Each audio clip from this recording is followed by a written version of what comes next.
Over the next few minutes, should you be on Clubhouse? I think when you left, you already had 10 people already following, plus on your account.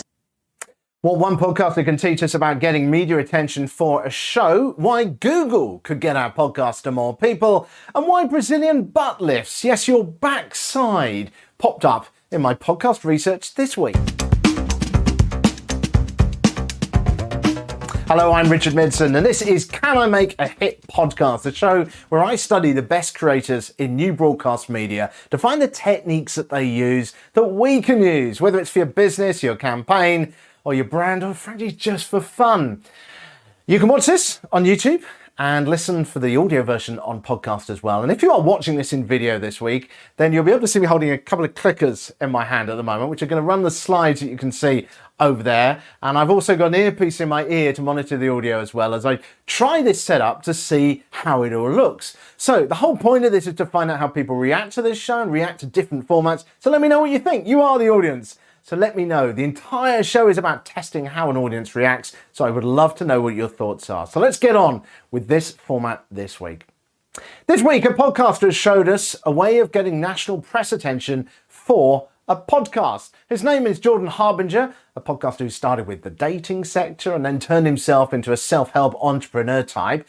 Now, he interviewed Billy McFarland. If you don't know that name, he was the wannabe organizer of the ill-fated Fire Festival, the huge party in the Bahamas that never happened.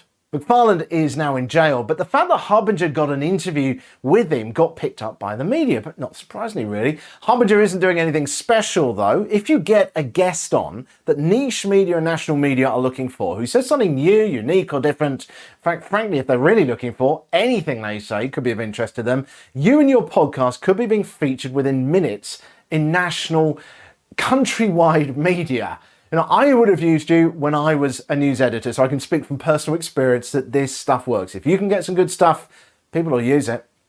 Should you be on Clubhouse? It's a big question. More and more people seem to be asking this. I'm hearing about it more. People are telling me I should be on it. Well, the live audio streaming app with its exclusive feel, invite-only approach has raised a lot of interest. It's like live radio, if you don't know yet, where you make any program that you like and add it to the schedule yourself. So it's not like a podcast and you download it. It is literally scheduled at a time, and that's when you go live to broadcast that program. So you talk, others join in, and when the session ends, it all gets deleted. There's no pause or fast forward. It is literally live. So should you be on it? If we put aside the hype, and from all the research I've done, there are no clear conclusions yet, but it is very hard to ignore its potential. Patricia Curti from Gallery of Ideas. Clubhouse is very professional. You have loads of people there that are bringing value in different professions, industries. It's serious conversations. It's the power of that freedom to jump into the event. And this is like a real event. It is fascinating. So let's have a look at some of the pros and cons to this. Well, firstly, podcasting, as we know, it isn't allowed there right now. Clubhouse doesn't allow you to record your content without their permission or any other person who might have said something during the conversation that you have there. There's some pretty obvious privacy questions here that Clubhouse clearly need to deal with, but that's not stopped some people from trying, because a quick Google search will reveal their attempts, plus also mentions of people having their accounts banned as well. So is it worth becoming then a live podcaster if you can't record it? Well, from everything I've studied so far, it really comes down to this same question you have to ask yourself about podcasting. Do your audience want it? Are they, for example, all in a similar time zone to you? If not, many people are going to miss it.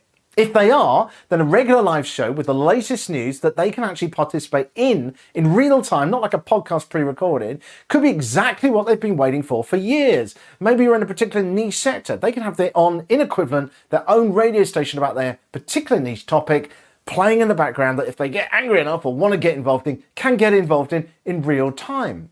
So if the audience wants it, could you sustain it? Live programming needs to be reliable. Now, that is something that I've also found in the research on this show, as well. I've done all these different tests. It needs to be delivered at the same time, on the same day, as promised. Doesn't matter whether you're doing it daily or weekly or fortnightly, you've got to do it consistently. And with high quality content every time you do it, otherwise there are plenty of other places for people to go to and not come back from.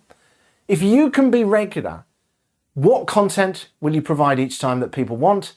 And how will you plan for any mishaps? For example, if a guest doesn't show up, if you're trying to do an interview show, how will you cover for that? I learned a lot about this in my career in live radio news as well. You've got to plan all this stuff, and that takes time, but you can produce some amazing content if you do. Now, some people are suggesting doing a sort of office hours type content whereby you just sort of turn up and chat about anything. But will your audience want that? Perhaps they're going to be listening while they're washing up or cleaning and they don't really care. But if you've got an audience that is looking for value and can't waste time just listening to hours of live radio in a hope of finding something interesting, will that work? Now, if you can sustain this, then it could also be a very powerful argument in favour of being on Clubhouse, and that is to be an early adopter. I interviewed an early adopter of TikTok recently, and he got 1 million followers by basically being there at the start. But will Clubhouse, or TikTok for that matter, be around it in a couple of years' time? If you put a lot of effort into it, could that be completely wasted? Let's hear from Patricia again. First of all, TikTok and Clubhouse, for me, they are completely two different worlds. That is like nothing to do with each other. When I think about TikTok, I am trying to put Gallery of Ideas branding there, but I'm finding it so difficult because for me, it's like a teens platform where you go and you do silly things. And I don't really see as a platform for professional business. I have to agree. Clubhouse does feel very different. There is something eye-opening about the app, and it has one huge thing in its favour as well too. It is easy. You don't have to look beyond YouTube to see that people still want one place to find a particular type of content, even if that platform changes and now bombards you with endless adverts like YouTube. So there are definitely some pros and cons to becoming a live broadcaster. Perhaps the jury's still out. But if you think you might want to explore Clubhouse, then keep watching, because in a moment you can watch that full discussion between Patricia and I that we had shortly after we'd been on Clubhouse together, and we're pretty honest about what we found, and I think that will help you in your decision making. Now, in a second, how Google may be about to help your podcast reach a much bigger audience. But first, one more observation. I think when you left, you already had 10 people already following, plus on your account. I don't know if you realized that.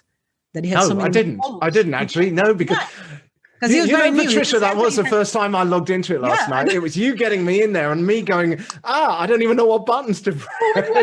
It was so funny. So if you want to expand your audience globally, Google may be about to help with this one. Google's boffins have come up with a new way of storing audio, and it is called Lyra. The bandwidth, so the data going through a device every second, could drop by as much as 20 times that on an existing mono MP3 file. And listening to the examples on their website, it's pretty good. In fact, let's try it. First, a 3 kilobit per second specs format. When a man looks for something beyond his reach, his friends say he's looking for the pot of gold at the end of the rainbow. Okay, now let's compare it with Lyra. When a man looks for something beyond his reach, his friends say he's looking for the pot of gold at the end of the rainbow. There's a noticeable difference there, isn't there? It's quite interesting technology too. Unlike current methods which store all the sound data in the file, literally every bit of it, this only stores part of it and then rebuilds the sound in the device. Not just decodes it, but actually rebuilds the sound of it. And with such small file sizes, storage space needed to actually store it, of course, would drop, but better than that is the bandwidth needed to listen would drop. Plenty of countries in emerging markets still have expensive metered connections or low data speeds, and Lyra could mean these huge potential markets opening up and listeners being able to hear you in pretty much crystal clear quality, however bad their current connection. Google say they'll release Lyra for free. Fingers crossed it'll be here soon. Events, and if you're a WordPress person, I'm going to be speaking at WP Pivo on the 31st of March, live online. Pivo, if you don't know, means beer in the Czech Republic. The people behind this organise an incredible conference every year, WordCamp on WordPress in Prague. So that should be an amazing event. Also, I'm going to be speaking at the Innovation in Speaking Conference on April the 9th, talking about how podcasting can be used by public speakers to network and build their business. I had a chat with them actually very recently, and they were talking about a bit of technology that watches the face of audiences in theatres to assess their real-time mood, so you can actually get real-time feedback, whatever the audience say, from their faces. Imagine if we had that with podcasting. I'm not sure if it would be a good thing or if it would be terrifying. A quick tip for the week, and if you're thinking about how to translate your podcast into talk, I have been learning that you'll want to be using lots of stories to illustrate what you do on your podcast.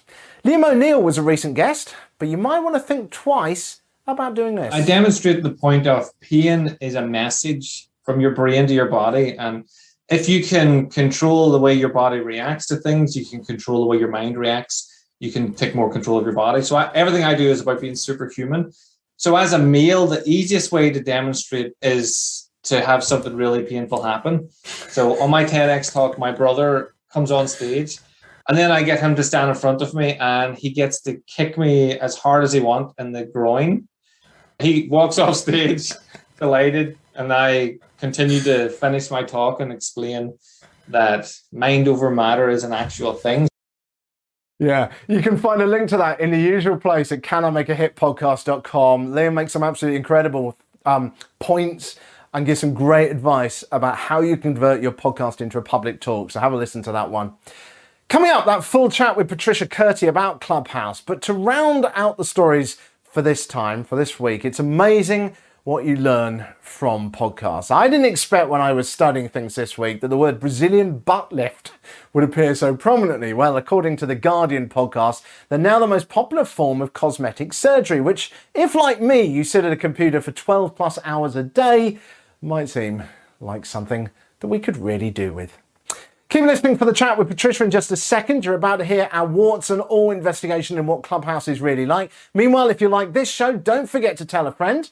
And click subscribe as well so you can keep up to date with all the latest research as I keep doing it over the coming weeks. I would love to know what you think about the format of this week's show as well, for your feedback on that one. As I said before, this isn't a business, this is a creative project for me. I don't make any money from it, I just love doing it. So do let me know what you're learning about podcasting, what things have failed and succeeded, so that hopefully we can help other people avoid the mistakes that I've made and you've made too.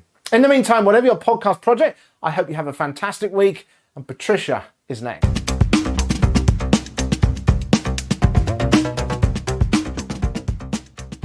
So last night then I joined Clubhouse, and this was at the invitation of Patricia Curti from Gallery of Ideas. And when I got on there, the first thing I found is that it felt really easy to use. You just go on there, you can see, it's almost like a TV schedule. You can see lots of rooms where there are conversations happening, and then you just click on it and kind of tune into it. It's almost like listening to live radio. But I was absolutely fascinated by how this worked and sort of how people were interacting as well. And for Patricia as well, who just started using it, I think it was equally interesting. So I invited Patricia on again today to just get a few thoughts from her, to kind of grab a few ideas, because it's quite new, isn't it? Don't you think? That's what struck me first. It's very new. I mean, they were talking about, I was in a room and somebody was talking about the competition with Instagram, and someone said there is no competition. Instagram reaches billions of people, and Clubhouse is reaching thousands, maybe, so far. Yeah, so it's not many people are there, but the people that are there, you saw, it's like good conversations, good rooms, interesting people, very nice platform for practicing public speaking. It's excellent. I think it was the ease of it that got me as well. Obviously I come from a radio background, and it felt to me like, in the past you had to grab your radio, you had to find the frequency to tune your radio into. But here you literally look through the schedule, click the button, and you were there. You were in the room. There was no, unlike podcasting where you've got to find the podcast, you've got to subscribe to it, you've got to download it. You're just there. It's so easy. And also, if you think about, like, some people were saying, this is like a conference, the old conference call where everybody's in a conference. Not really, because you still have to invite the people to your conference call. Here, people are coming in and out, and, there is not the bureaucracy of inviting anyone. You open the room for the public, everyone that is in there can join. So you can have an audience of thousands of people. It's powerful, really powerful. I think it's interesting also because unlike a conference room, which you're talking about, a sort of boardroom type thing, these people that want to be there, they've seen the topic, they think, I'm interested in that. So you've got a very engaged audience, because out of the people that joined that room that you were organizing, probably 50% of them volunteered to go on the stage to talk, didn't they? It wasn't like just a passive audience. So that engagement factor to me was very powerful.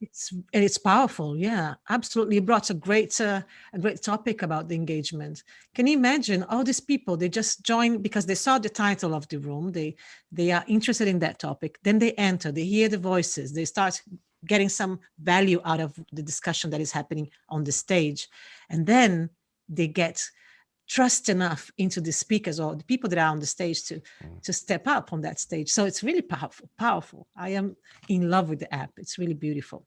That's a really interesting point, because that's why I was pushing you. I said, Richard, you have to come. I know you were. It was like, go and try it. And it was like, I went in there and it was like, God, what is this thing? There was, I think part of it for me was I can't even quite work it out yet. You know, it's not obvious, but it feels like there's some enormous potential in there. You can see the way that it was interesting. There was a chap who came in who you kind of got the feeling that he was probably moving around lots of different rooms and saying, hi, I'm this person, so that people looked at his profile. So you can see how the sort of more persistent marketers are going to use that platform. But it's real life. No, it's real life. You'll find all kinds of people in there. You'll find rooms where people are trying to pitch their products really hard. You'll find rooms where people are also, and they call the trollers, I think. Yeah, I heard that term, the trollers, where people are lying and trying to, to do things that are not supposed to be done in the club. So yeah, you have to be, at the beginning, you have to be careful and just listen a lot, understand what's real, what's not real. And but I think 90% or 95% of the rooms are 100% are very real indeed, How did you, in your head, because I was hearing the way that you were sort of dealing with the different people who were coming on stage and you were introducing them, but then it's like when you got those people who were sort of trying to market themselves a bit more, you kind of let them speak for a bit, you gave them the opportunity. What were you thinking about how you felt you should handle that? Well, he was getting a lot of interest. For example, that guy that came last, that it kind of stayed long talking about different things that maybe was a bit pushy, I think that's the one that you mentioned to me earlier. Yeah. That person, I believe he got some attention from the other people on the stage. So why not? Let's listen to him. Maybe he has some good, points here to bring to all of us. So as he was talking, I was checking his profile because, you can leave the room and do other things. That's a cool feature as well. So I was checking and I was like, okay, yeah, he's got some experience in Brazil on the stage. He's been speaking in different events. So let's listen, It wasn't that long. It was just that he was a bit loud, he was a bit full. It was just interesting, the dynamic, wasn't it? Yeah. And for an English person, I understand how you felt because English are more reserved in that sense. A little bit, even the voice, everything, pitch is different. When you hear someone with that aggressive tone, even though he wasn't being aggressive, because I know Brazilians and I know the tone, but for an English person, it comes across being very on your face forward, like too much. And then you kind of, immediately you think I shouldn't trust this person. Right. Yeah. It's a really interesting point. Yeah. Yeah. So you have to just, because I lived in so many countries. I know so many cultures, so many languages. For me, it's easier to pick up this culture sublines, very thin between where it could be an insult or where it's just the way they speak, it's just the way the culture express. I remember the first time I was living in Italy, it was very difficult for me to speak to some groups because I thought they were angry all the time with me.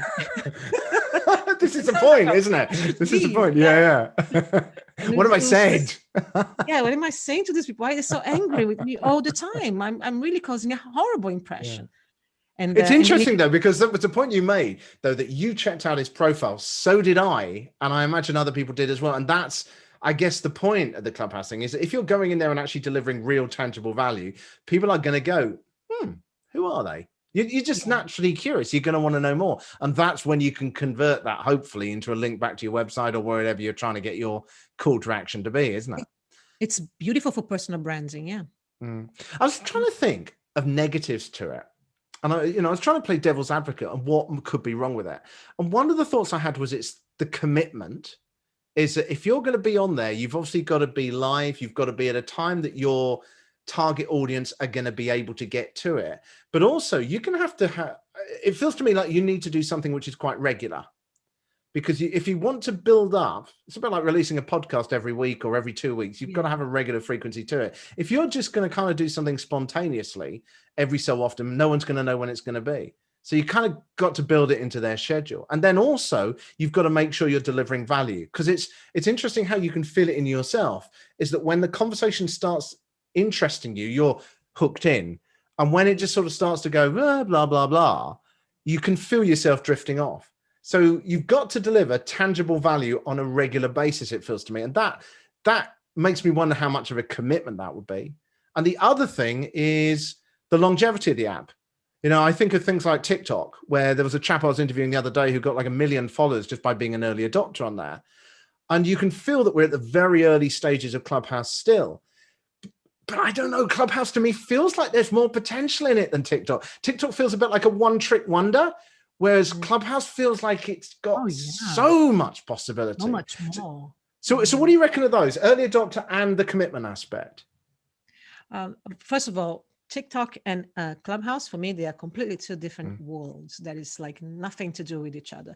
When I think about TikTok, I am trying to put Gallery of Ideas branding there, but I'm finding it so difficult, because for me, it's like a teens platform where you go and you do silly things. And I don't really see as a platform for professional business. And instead, Clubhouse is very professional. You have loads of people there that are bringing value in different professions, industries. It's serious conversations. I've been blown up by the whole thing. I've been in rooms where I've learned so much in 3 days, and I've just been there 3 days. I mean, it's unbelievable, the power of this platform. And when you compare to other platforms, let's say LinkedIn or Instagram, which is a little bit more professional, no, it's still very the different. Quality feels very high. What about the commitment aspect? Yeah, it's not the same. I was hearing some people saying, oh, yeah, you can do lives on Instagram and kind of reach a large audience. And most of the people are like, yeah, but I maybe with Instagram, I do 1 live a month. And here in Clubhouse, every day I'm going to, I don't know how many rooms, and I'm speaking so many different places in one day. You know, it's the power of that freedom to jump into the event and be able to reach the stage. It's like, I remember I was thinking when I had people on our stage or Gallery of Ideas event, it's like imagining the audience just raising their hands and saying, can I come with you on the stage? That's that feeling. Every time I'm on the stage there, I think this is like a real event where I see the audience like sitting in a chair in front of the stage, and we are here on the stage with a microphone. I totally can visualize that. So yeah, for me, it's totally different. And the potential is huge.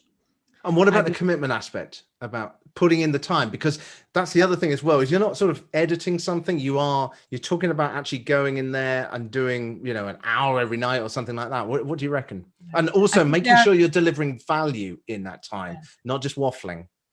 I think there are two ways of looking at this. One way is that there are people that are content creators like ourselves. So for us, the commitment side is kind of a little bit heavier. It's kind of a burden on our shoulders. We need to program and organize. It's not just going there and popping in and saying something and bye. And then there are the other people that are not content creators, and they're just going around. And sometimes eventually they will organize a room with some of their friends. And then maybe new people will join. They're going to meet new people, but that is not the pressure, because they're not content creators. You know what I'm saying? So for us that are creating content on YouTube, podcasts, radio, events, and so on, the pressure in there is higher, because we look at it and I think, oh, I need to organize my calendar. You know, I need to see how many rooms I can open, what kind of club. When I'm eligible to have a club, I already know, obviously, my club is going to be Gallery of Ideas Club, and how I'm going to, organize that club. I'm already writing things down, programming as soon as I have the option to have a club, I want it to be ready. So it's a different mindset, from the two ways of a person joining. It's really interesting. The other thing I wonder about as well is that I understand from the terms and conditions, and I try to look for this, you're not allowed to record this conversation without the permission of everyone who's in the group and Clubhouse themselves. But then you also Google for a few seconds and you find how people are actually recording this stuff. So then you hear about people who have had their accounts shut and stuff like this. And it just feels like, well, if you can't make it part of your workflow, how do you fit that in? But then equally, as you rightly say, it's about balancing, well, how much engagement are you going to get? How much brand building are you going to get versus the time you put in? So you could put an hour into Clubhouse, or you could put an hour into Facebook ads and get nothing. So it kind of feels like it's that age-old question of what's the best value for the time that you have available to put into developing that, isn't it? Yeah. I mean, for you, for example, when you were on the stage yesterday, just the fact that you're there, you met few people on the stage, and plus some other people from the audience started following you because they're hearing your voice and your comments and your thoughts, and they liked the things you're saying. And this is like, I think when you left, you already had 10 people already following, plus on your account. I don't know if you realized that you had so many. I didn't actually. No, because you know, Patricia, that was the first time I logged into it last night. It was you getting me in there and me going, I don't even know what buttons to press. It was so funny. And you're like, come on the stage, come on. And it's like, you're bold. What? You're brave. Yeah. No, it was fun. It was fun. Yeah, I think you were saying followers. About the followings. Yeah, you had 2, and then when we closed the room, you had 10 or 15 people following you. Yeah, at the time. So imagine the power. So if you join different rooms and you bring value to different rooms, people will listen to you, and if they learn from you, and if they think you are someone interesting to follow, they will follow. But as you said, with a really high specific engagement there is no platform in the planet right now that can give you that kind of engagement, I think, because it's very superficial out there. This one is real engagement. Beautiful. I think that is the soundbite. I think that last sentence you said is the soundbite there that sums it all up. It really is. Yeah. It is fascinating. The quality of the people on there and the engagement. And it's real for them, for the listeners, because you can be I can be following you on Instagram or in LinkedIn, but I don't feel very exposed. Nope. Now there, as an audience, you are exposed. If you raise your hand and come to the stage, you're going to be exposed. So you become someone that it's part of the family somehow, right? When you're on the stage, that's that feeling.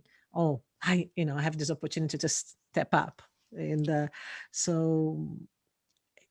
for the followers, it's another world. I think the reason why the engagement is so high is because the followers, the people that are following the content and the people, they are more exposed as well. So they have to bring something to the table. It's not just hiding behind a little comment or behind a little emoji. No, it's saying something. Really good point. Yes. Yeah. Yeah, you can't just go on there and be a troll as well. A troll, it's not as easy. You can go onto YouTube and say, oh, that's rubbish. But it's far harder to go on there and say it with your own voice. Yeah, in front of all the people on real-time live. Exactly. And in front of another 1,000 audience. This is the interesting thing is we're kind of working it out even as we're speaking now. Patricia, as always, thank you so much. I'm sure we're going to do more on Clubhouse because it is a very interesting platform. Absolutely. So